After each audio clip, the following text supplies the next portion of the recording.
Hey, what's up guys, it's WiseGuyVito here, and today I have another tier list video for you guys, and this one will be on armor passives in Helldivers 2 against all factions.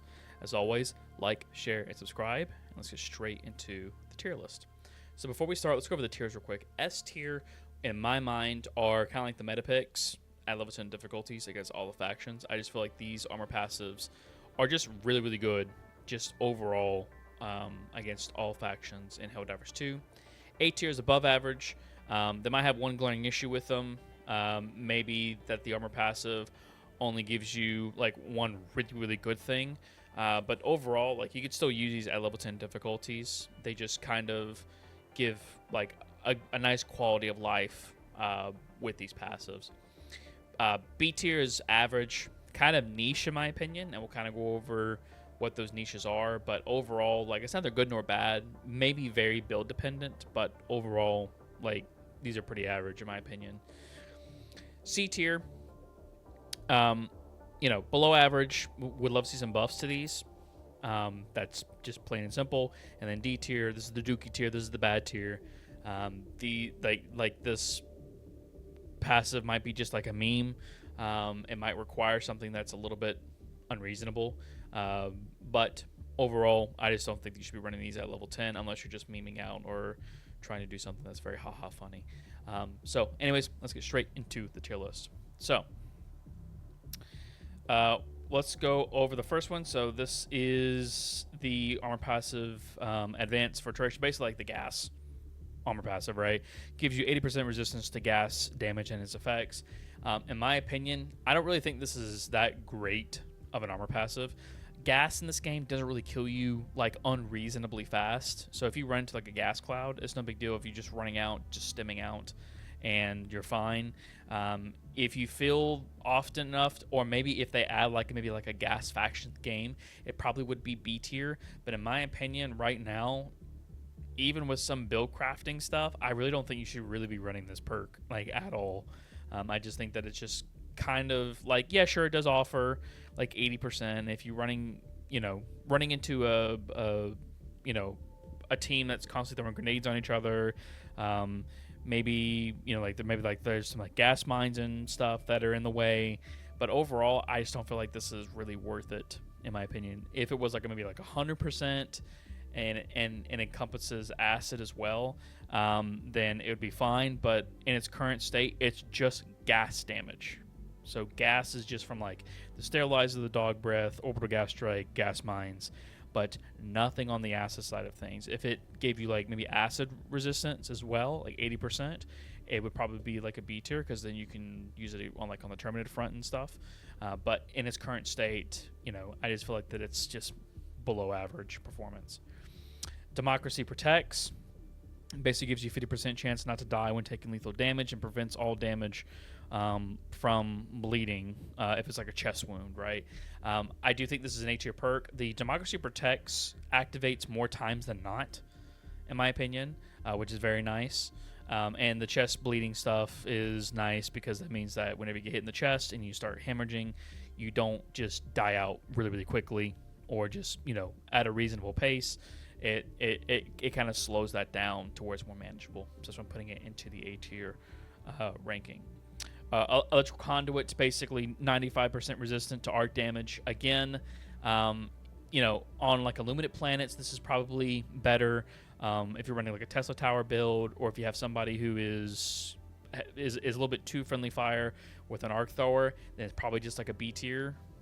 But by itself, though, again, I just feel like that this perk has kind of fallen off a bit. I don't think that it's really worth it to really bring this perk because you can just watch out, be careful type of thing.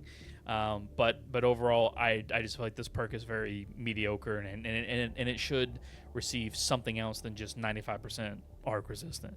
It's nice to not get one shot by like an illuminated Tesla Tower, sure, but like there's not really a lot of enemies in the game that utilize kind of like an arc, like an arc attack, except for I think like the illuminated drones do it, but even then those don't one shot you and they just stun you and that's it. So it's not really worth it in my mind. So that's why I'm putting it into the C tier category. The engineer kit, I do think this is S tier in my opinion. Basically offers you recoil reduction by 30% if you're crouching or prone, and it gives you +2 grenades. So if you want to hold more grenades, that means more thermites, more gas grenades. You know, more of the best grenades in the game. Even some of the more like A tier or even B tier grenades in the game, you can bring this and you can start lobbing them everywhere. It's just a nice perk overall, so that's why I'm putting it in the S tier ranking. It just feels very, very good to use. Extra padding, basically, you know, I think it's an A tier perk because you can basically make medium armor into heavy armor without losing like stamina and stamina regeneration, and also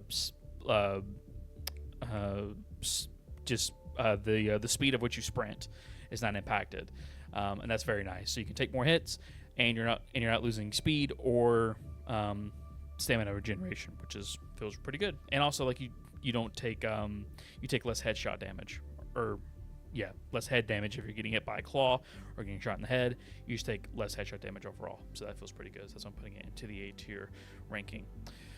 Fortified. This is this perk right here.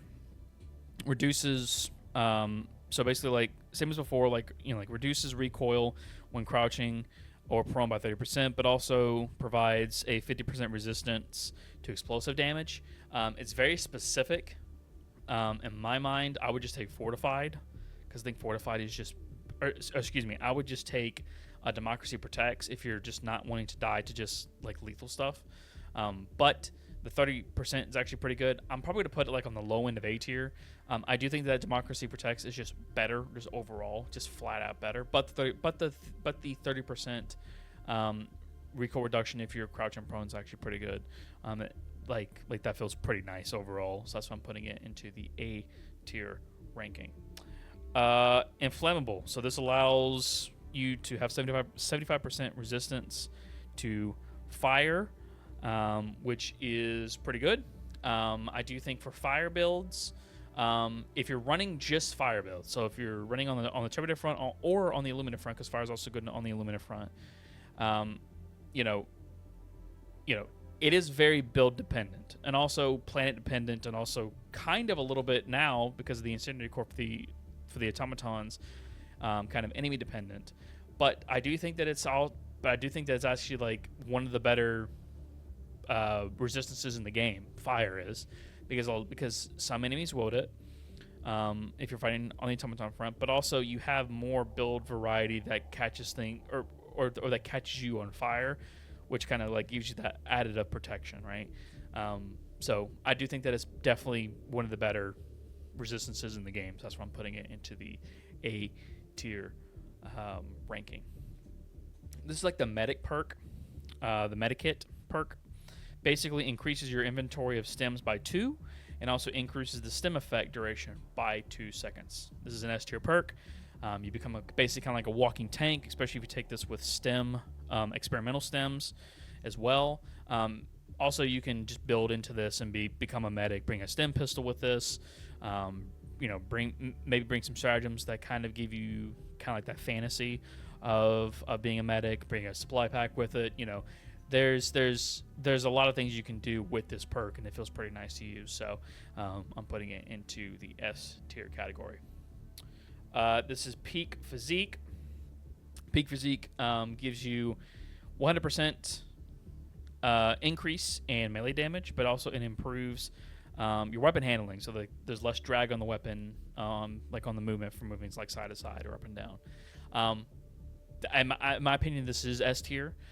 It does open the way for a lot of weapons that feel really, really sluggish to not feel really sluggish anymore. Feels really good. And also it makes weapons that you didn't think that you would need Peak Physique on, it kind of spoils you a little bit, because it makes those weapons basically like snappy. And that's what I like about this perk a lot. And also the 100% increase the melee damage. That's just really good just for like melee builds and stuff like that. If you choose to do melee builds, I don't think melee builds are in particularly a great spot right now in Helldivers 2, but if you want to do that option, you could. But really, it's for the weapon handling. Like the weapon handling on this is very, very good in my opinion. The Scout perk, basically like whenever you ping something on the map, anything that's around that ping will like every 2 seconds it'll show how like however many enemies are there. So like this is really good for like just for stealth diving, and also it reduces the range of which enemies can detect you by 30%. So I do think this is actually pretty good for just stealth diving. So that's why I'm putting it into the A tier category. I don't think that's like super necessary, right? But like I don't think this is like meta per se. But if you're a stealth diver and if you want to use this, hey, have at it. I do think that it has above average performance. Servo-Assisted, I do think this is pretty good. The provides 50% more limb health. I don't think is particularly great, but the increase in throwing range by 30% is really good. But I don't think that really carries the armor set too much. It's just a nicey thing to have. I am going to put this in B tier. It feels good whenever you're like throwing grenades and throwing stratagems like super far. But that's kind of where it ends at. I just think that it has very mid performance right now. If they were to update these armor passives in the future, I do think that this definitely could be one that they could definitely update into something a little bit better, and especially with these as well. But just for the throwing distance of itself, I do think that is pretty good in that regard. But the 50% limb health, I just don't think it's really noticeable in my opinion. So that's why I'm putting it into the B tier category. Unflinching, I do think this is an A tier perk. You would be very surprised. Your reticle is dead on something whenever you get hit. Even though your character is like, flinching himself and the gun doesn't look like it's even pointing in the direction of the enemy, you don't follow really the with this perk anyways. You don't really follow where the gun is pointing. You just look at the reticle, like the little circle. If that little circle is on an enemy, you can take a shot and it's fine. This is particularly good for laser weapons. Oh my god, this gun like this is just so good for laser weapons. It's also really good for shotguns as well if you're up close. It's just overall just a good perk. The one thing that I do think that is kind of weird about this perk is that it does prevent your Helldiver from laughing maniacally when prolonged fire by 1 second. I just feel like that's just super weird with this perk. I don't even know why they did it for this perk, but I do think that's an A tier perk. I don't think it's like super necessary, but for certain builds, I do think that it does pretty good, i.e. kind of like laser weapons and such. And also just overall, just not getting flinched to hell and back, I think is really nice too. So that's why I'm putting it into the A tier category. Siege Ready, I do think this is an S tier perk. Basically gives you increased speed to all your weapons, from my understanding. It's like a 30% increase, and also it increases your ammo capacity for all your weapons as well. Including support weapons that have magazines to them. So we're talking about like grenade launchers, machine guns, stalwarts, heavy machine guns, like that style, like anything that has a magazine. Not talking about like a recoilless that has a magazine to it. It's got to be something like a stalwart or machine gun or a grenade launcher, AMR, anything that requires like magazines to it or box mags. It does increase the ammo capacity by 20%. Feels pretty good. I do think that it's S tier, in my opinion. It's probably the best perk in the entire game right now because it gives you more ammo and it gives you an increase in reloading speed. It just feels pretty nice to use. That's why I'm putting it into the S tier category. Acclimated. Okay, so this looks exactly like the Inflammable perk, which is the fire resistant perk, except this is the Acclimated is for the Killzone armor set. So what does the Killzone armor set do? It grants a flat 50% resistance to fire, gas, acid, and arc damage. In my opinion, this blows these out of the water overall because it gives you just a flat resistance, which is nice. That feels really good. I even dare say this is probably better than fire to a degree because 50% does protect you from a lot. I would even say this is probably like on the higher end of A tier, but Acclimated feels very good to use in my opinion. And it's on light armor, it's on medium armor as well. There's no heavy armor for this, but heavy armor is kind of worthless right now in Helldivers anyways, in my opinion. But for medium armor and light armor, because there is 2 armor sets for the Killzone where this applies to, it feels very good. So that's why I'm putting it into the A tier category. Integrated explosions. This comes with the Ultimatum War Bond and the the double edge sickle warband as well. Not gonna lie, this is not great.